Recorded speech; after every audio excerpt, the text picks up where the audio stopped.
All right, well, you guys, as you hopefully know already, are in a series called Character for King, and it's about the life of David. I just want to personally say that I've been so blessed by the life of David myself. A few years ago when I was in college, I was going through a really challenging season, just grappling with a few different things, and a friend of mine actually recommended a book to me. And there's no textbook for this class, but I want to give credit where credit is due. And this book called The Tale of Three Kings was very powerfully used of God in my life a few years ago as I read it. It's the story of David, and then the king before him, Saul, and the king after him, Absalom. And so that's kind of where I base some of the things that we're going to talk about tonight. This is not going to be necessarily a technical, deep history lesson. We're looking more at the life lessons we can learn from the life of David. So if you're looking for technical lessons, I'd recommend a book maybe on the history of Israel or the history or Old Testament survey, and that'll give you some more dates and details as far as geography and stuff. And we'll talk about some of those things in this class. But the main focus for this class is going to be on devotional lessons to learn from the life of David. So we're going to be starting tonight in 1 Samuel chapter 16.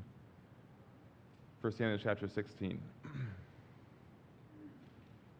we'll read it in just a second, but to give you some context, in this point in history, the nation of Israel is in turmoil. Not too long ago, they had asked for a king. And that was not God's first design for the nation of Israel. He wanted to be their ruler, but they insisted, we want a human king. And so God graciously gave them what they wanted. He gave them a king named Saul. And so now they're in a time of turmoil, however. They asked for the king, they got what they wanted. But this first king has proven to be a foolish leader. And he has done many things that are apart from God's will. And so now they're dealing with the consequences of that. The passage just a few chapters before where his soldiers are deeply frustrated because he mandated that they have a fast before they go into a battle. And he said that nobody could eat anything. And his soldiers were deeply frustrated. And then he sacrificed to God, which is a thing he was not supposed to do. And so he had disobeyed God in that way. So his soldiers are frustrated. The prophet Samuel is disappointed, and God is not pleased. And so it seemed like a dark moment for the nation of Israel. But as all this was happening in the palace, God was working. And God had his eye on a unique family in the little town of Bethlehem. Bethlehem was a relatively unknown town, a very small town, about 6 miles away from the city of Jerusalem, and not much was happening there. And there was a man there by the name of Jesse. And Jesse, I believe, was a remarkable man. He wasn't a famous man, but he was a remarkable man because he had 8 sons. And God had his eye on this family, and we're going to look at this passage here. God sends Samuel there to the town of Bethlehem to find a king among the sons of Jesse. 1 Samuel chapter 16, and we'll read down through verse 13. It says, And the Lord said unto Samuel, How long wilt thou mourn for Saul, seeing I have rejected him from reigning over Israel? Fill thy horn with oil, and go. I will send thee to Jesse the Bethlehemite, for I have provided me a king among his sons. And Samuel said, How can I go? If Saul hear it, he will kill me. And the Lord said, Take an heifer with thee, and say, I am come to sacrifice to the Lord. And call Jesse to the sacrifice, and I will show thee what thou shalt do, and thou shalt anoint unto me him whom I name unto thee. And Samuel did that which the Lord spake, and came to Bethlehem. And the elders of the town trembled at his coming, and said, Comest thou peaceably? And he said, Peaceably. I am come to sacrifice unto the Lord. Sanctify yourselves, and come with me to the sacrifice. And he sanctified Jesse and his sons, and called them to the sacrifice. And it came to pass, when they were come, that he looked on Eliab, and said, Surely the Lord's anointed is before him. But the Lord said to Samuel, Look not on his countenance, nor on the height of his stature, because I have refused him. For the Lord seeth not as man seeth, for man looketh on the outward appearance, but the Lord looketh on the heart. Then Jesse called Abinadab, and made him pass before Samuel. And he said, Neither hath the Lord chosen this. Then Jesse made Shammah to pass by, and he said, Neither hath the Lord chosen this. Again Jesse made 7 of his sons to pass before Samuel. And Samuel said unto Jesse, The Lord hath not chosen these. And Samuel said unto Jesse, Are here all thy children? And he said, There remaineth yet the youngest, and behold, he keepeth the sheep. And Samuel said unto Jesse, Send and fetch him, for we will not sit down till he come hither. And he sent and brought him in. Now he was ruddy, and withal of a beautiful countenance, and goodly to look to. And the Lord said, Arise, anoint him, for this is he. Then Samuel took the horn of oil, and anointed him in the midst of his brethren, and the Spirit of the Lord came upon David from that day forward. So Samuel rose up and went to Ramah. So here we have Samuel in the middle of a hunt for a king. And the first event we see happening in this passage after he gets to Bethlehem is, let's see, verse 4 here. He comes to the town, then verse 5, he says, I come peaceably. I am come to sacrifice unto the Lord. Sanctify yourselves and come with me to the sacrifice. We kind of get a glimpse in the first part of this chapter of what kind of king Saul was. Samuel feared for his life simply by obeying God. He was obeying God and finding a new king, and he feared for his life for it. And that should tell us something about the nature of the kind of leader Saul had become.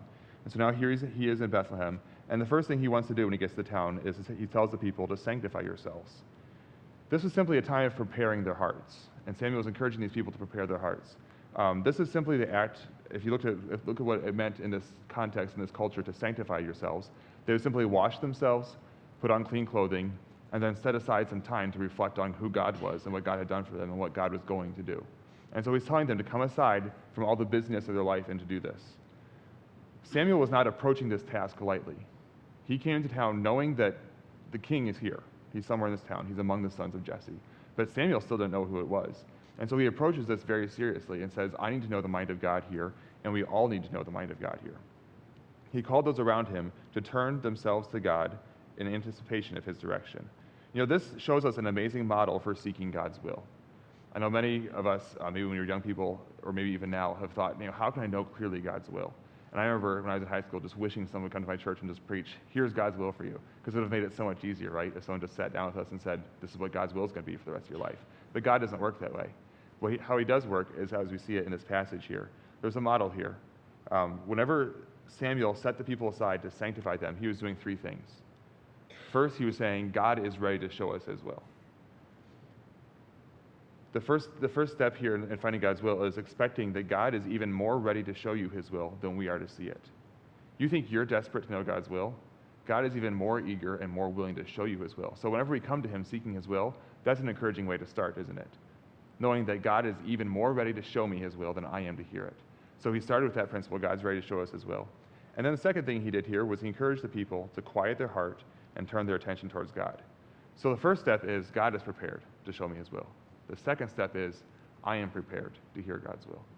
I think so often in our culture, we rarely do this. We rarely set aside time to simply hear God's voice.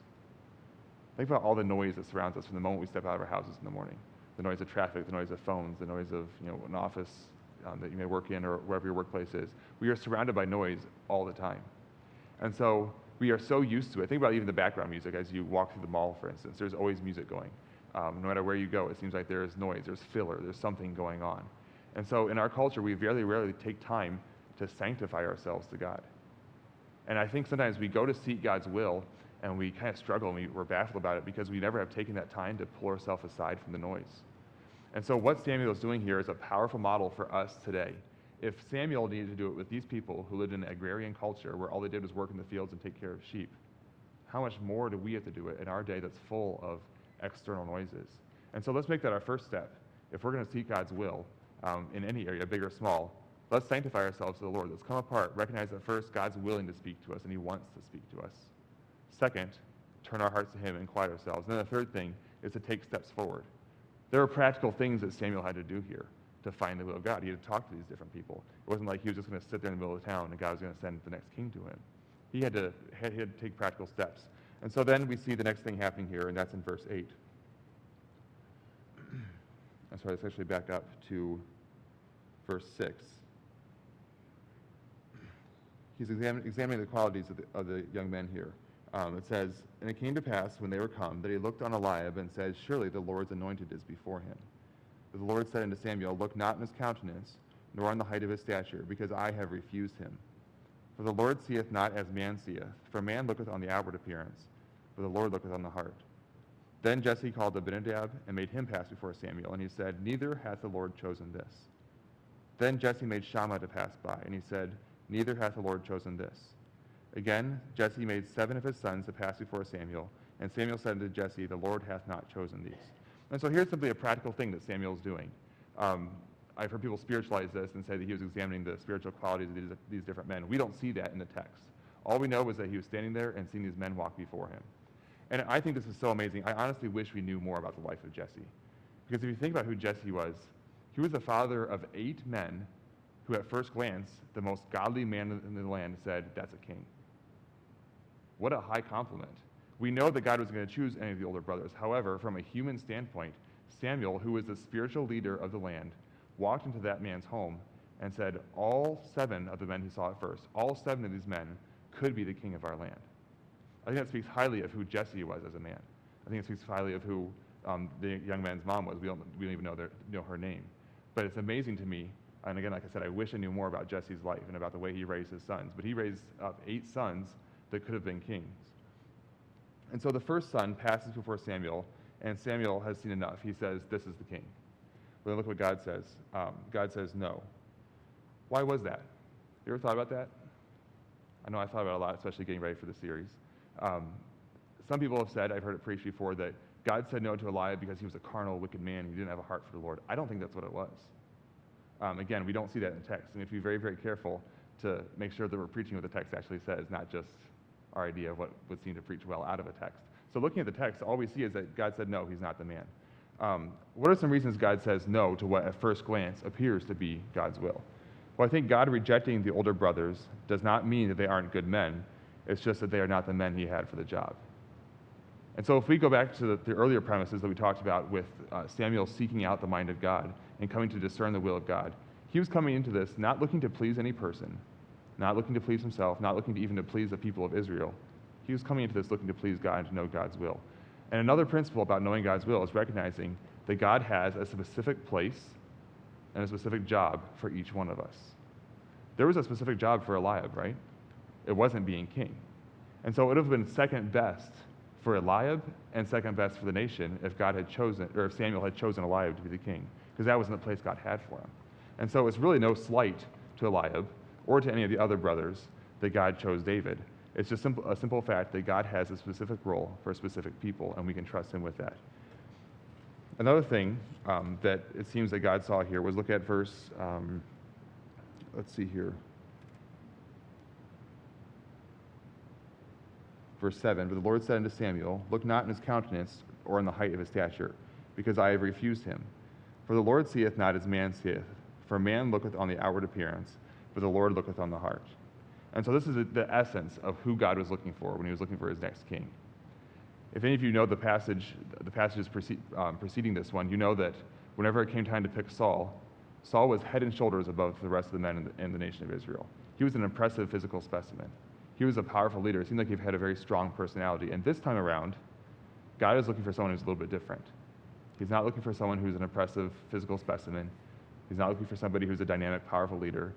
He's looking on the heart of man. And so that's what he tells Samuel to look for. And so he goes through and rejects the rest of these men. And then he comes down to verse 11. "And Samuel said unto Jesse, Are here all thy children? And he said, There remaineth yet the youngest, and behold, he keepeth the sheep. And Samuel said unto Jesse, Send and fetch him, for we will not sit down till he come hither."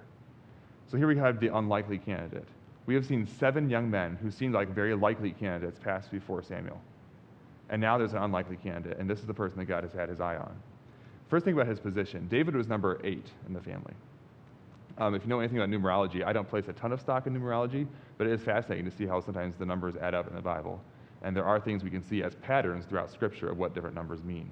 And the number 7 throughout Scripture is often referred to as the number of completion or the number of perfection. And so Jesse had 7 sons. Perfect. It's complete. Well, then there's one more. And so if you think about that, Jesse was probably in his mind, he had 7 sons, and they were all king material, worthy to be proud of. And so in his mind, he had everybody he needed to. He had the 7 sons there. He didn't even bother calling the 8th one. Kind of an interesting side note, the number 8 actually is the number that's referred to as the number of new beginnings or new starts. And that's what it's going to end up being for Israel as God calls the 8th son to the throne. And if you look at the culture back then, look at what David's job there. It says he keepeth the sheep. Back in that day, they all had sheep and different herds, and they also had the land they would till for corn and wheat and other crops. And the one who watched the sheep was the person who probably was the least strong, because he couldn't carry the water and do the heavy lifting that was required for the fields. He was the person who was, in some ways, the least likely to be needed to be the heir of the household. And so they would put the youngest one out there, and all he had to do was just sit by the sheep all day long. And so there David was sent out to the sheep because basically, for lack of a better term, he was dispensable. And so can you imagine being that child? I can't even imagine that, and it's so different from our culture today. But number 8 is just the one, he's just going to be out there working in the fields, living in the fields with the sheep. What do you think of when you think of the baby of the family? in our modern context? Yeah, spoiled. That's, I think, the first word that comes to everybody's head. Anything else? No offense to babies in the room. I don't know. Maybe I should have done a raise of hands. Are there any babies in the family in the room? Any? There's one. Yeah. The baby of the family we often think of as being spoiled, indulged, right? We think of them as being a follower. The baby of the family doesn't have any opportunity to exercise leadership skills because for his or her entire life, he's simply been a follower. And so David here, as the youngest, probably would not have been the first choice of his parents to be a leader because he's never had to lead before. He's simply out in the field taking care of the sheep. David's family thought so little of his leadership potential that he was the eighth one that Samuel saw because his dad didn't even bother calling him out of the field. It almost seems like he's not even really a son if you think about the way his father treated him in this case. And I think if we understand the context of this culture, back then basically your children were there to take care of the work and they were to help stay alive. It was very, very much a subsistence lifestyle where you grow food for the animals, you kill the animals, and you eat the food. And so there wasn't much emotion here necessarily. David was just doing his job out in the field. Think about his job. So basically with his job, the job of being a shepherd, someone has to do it, like I mentioned, and the youngest one seems to be fitting. Oftentimes you'll see in different accounts that the youngest person in the family was the person who took care of the sheep. He spent a lot of time alone in the field. He didn't go home to his house at night. The rest of the brothers would probably work hard in the field all day or work in the barns or do the harvest or whatever they were doing and then go back to the house and sleep for the night. But someone has to stay with the sheep all night, and so that was David's job. David would not have gone back to the house to sleep with the rest of his brothers. Can you imagine how lonely that would have been, being out there in the field in the wilderness at night? And another thing that's interesting, if you look at that region, oftentimes the valleys were used for farming. They would plant their crops in the valley because it was easy to irrigate, easy to harvest. And the sheep would have been up in the rockier hills. And also up in the rocky hills, there would have been wolves, bears, other wild animals. And it was the land that could not be used for farming so that the sheep graze on it. And so there David was by himself, spending every night by himself with his sheep in the more dangerous parts of the area. And so this is not anybody's first pick of a job. Another thing that's very interesting about shepherds was oftentimes they didn't have really many friends in the local village because they smelled like sheep everywhere they went because they didn't have the opportunity to go home, to bathe, to do any of those things. And so everywhere they went, you could smell sheep. Have you guys ever been on a sheep farm or a goat farm? They smell pretty strong. It's a pretty distinct smell. There's a farm actually out on Liberty Road that has goats, and sometimes I go running past there, and you can definitely smell that. So can you imagine, who would want to be best friends with somebody that smells like that every time you're around them? So David was probably not a popular person even in the local area. He was simply a shepherd. He was an absolute nobody. And so then this season of time in his life, however, I think is one of the most important seasons. And we're talking about the character of the king and what was it in David that formed him into being a king. And I honestly believe it was this season of David's life. This was a time of formation for him. David did something amazing with a job that no one wanted, the job that everyone hated. He turned it into an asset. He became a killer shot. We see accounts of that, how he killed a lion and killed a bear. He talks about that later. We'll talk about that in a few weeks probably. He became an expert herdsman, and he became an excellent musician. David is a classic example of what it looks like to steward an unpopular season of life, a not so exciting season of life, a boring season of life, even a frustrating season of life. David took that time, and instead of sitting out there and doing nothing with his time, he decided, this is where God has placed me, and so I am going to do everything I can here to grow in my walk with God, to grow in my excellence of my skill, and to protect what God has given me. It's an amazing thing. Think about what God is going to call David to. He's going to call him to be the king over a nation, right? And so now here he is practicing his herding skills and his protecting skills with some of the dumbest animals in creation. If you know anything about sheep, they are incredibly dumb.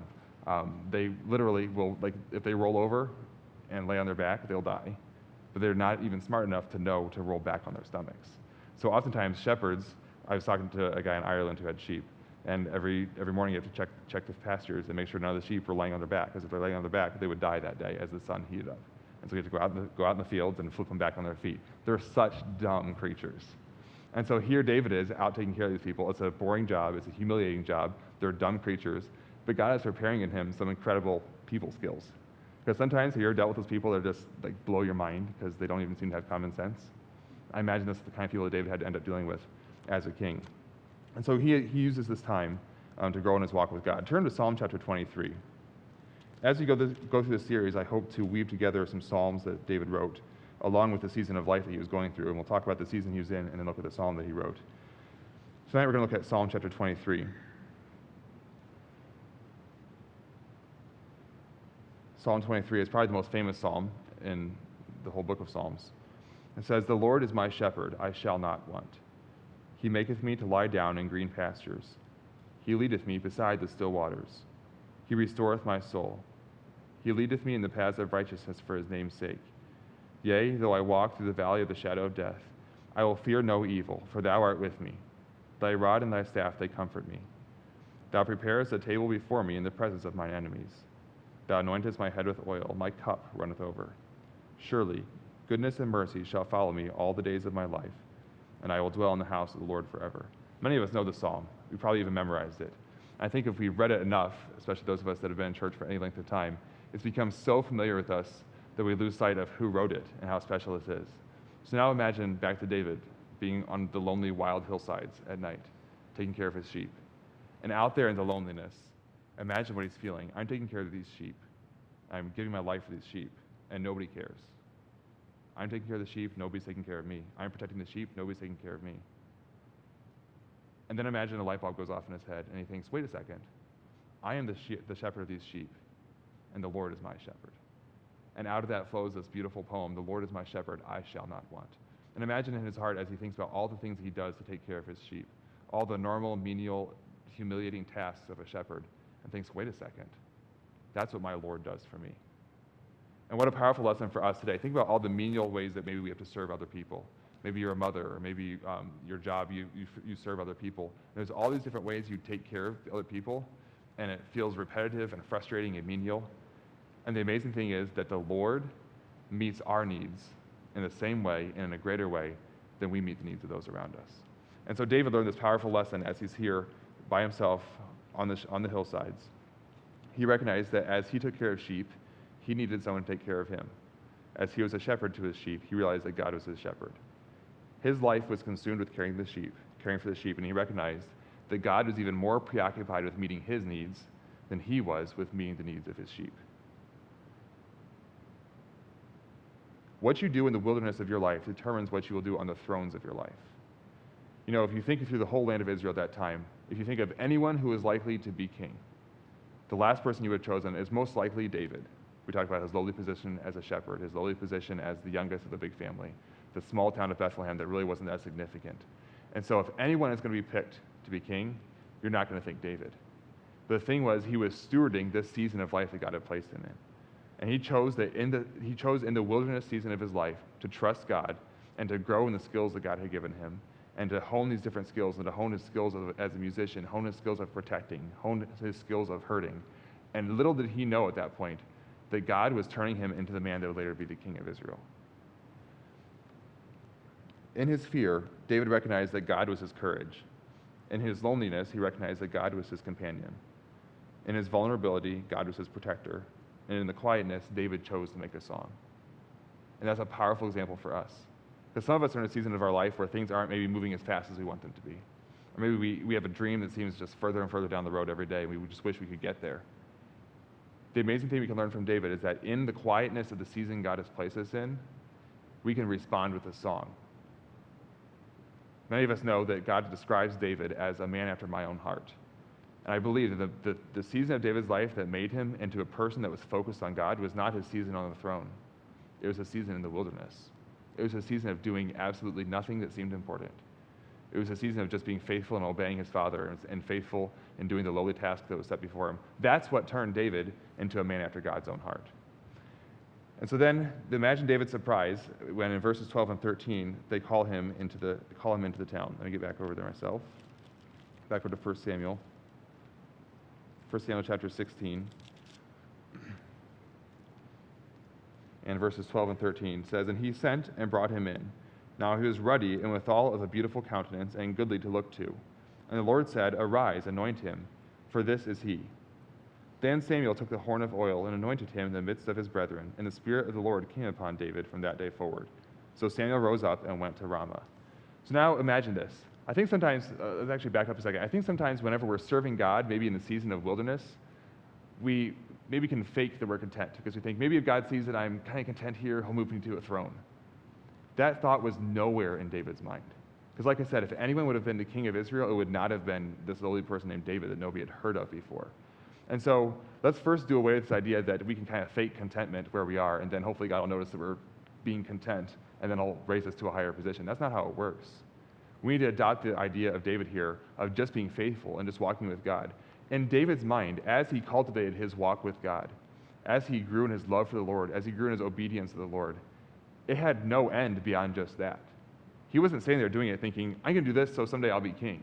Or I'm going to do this so someday I'll be the head of my big family. He was the youngest. He was a nobody. He was simply doing this. He was simply cultivating his walk with God because it was the right thing to do, and it was the thing to do in the season he was in. So don't just view your season as a stepping stone to the next season.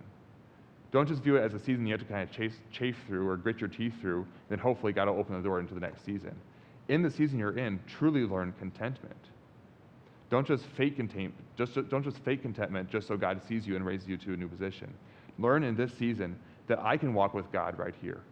I can develop a vibrant walk with God right here.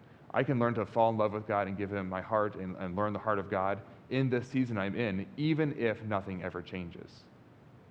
I think that's the hardest phrase for us to grapple with when we're in a difficult season of life. Because oftentimes we'll encourage each other and say, well, it's darkest before dawn, and we have all these different sayings we say about how it's going to get better soon. What if it doesn't get better soon? Nowhere in the Bible does it promise that life will someday be better. Sometimes people live lives, and I think as 21st century Christians, we're spoiled in this way.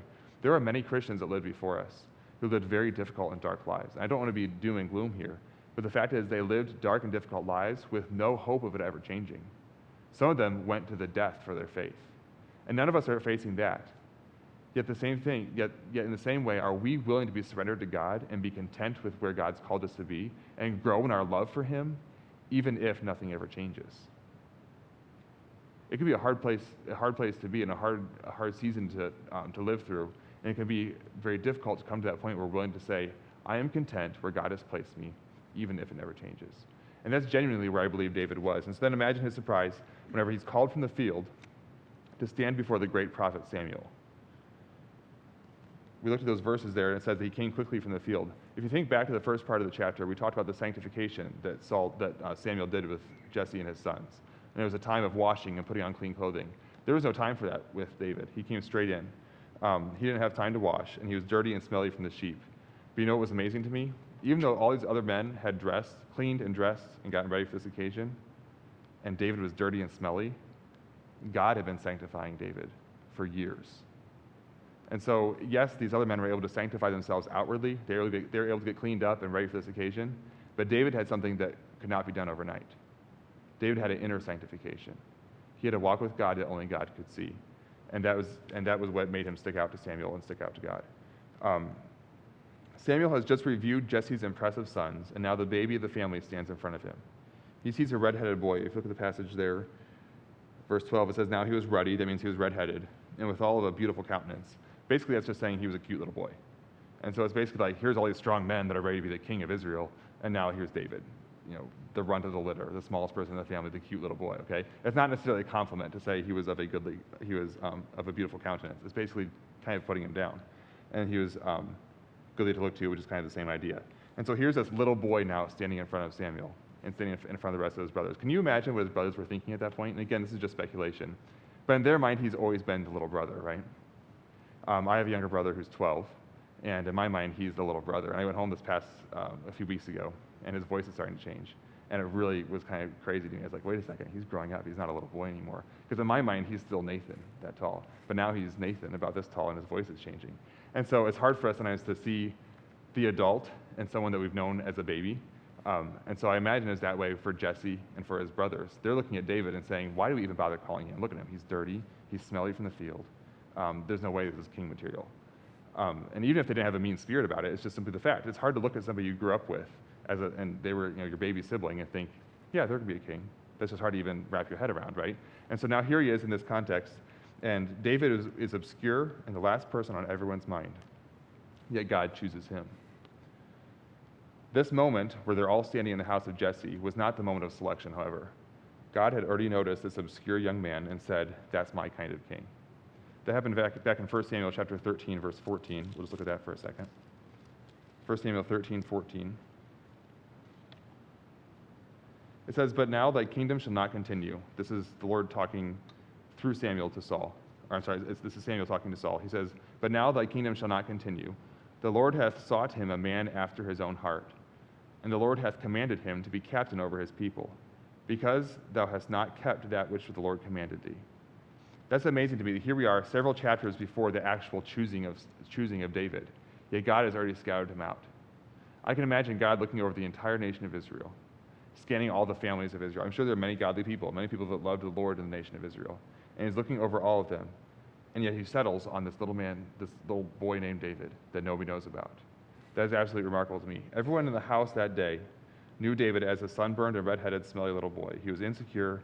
He had no leadership potential. He was absolutely the last person that their family even thought would be king.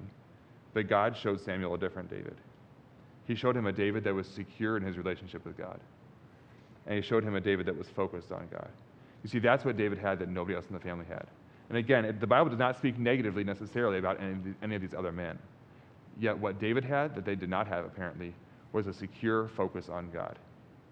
He had learned in that season of the wilderness to walk with God. And so in application, what is your wilderness? Are you letting God come beside you as you walk through it? Maybe you look at yourself today and say, there's no way God would use this. There's no way God would use me. There's no way God would use my setting right now. That's simply not true. Maybe you have children or other people under you and you struggle to see the potential of what God could do through them. Recognize the attributes that you are primarily looking for are not what God is always looking for.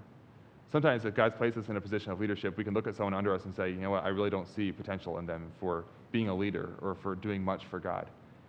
Yet let's recognize from this passage that God is not looking on the outward appearance.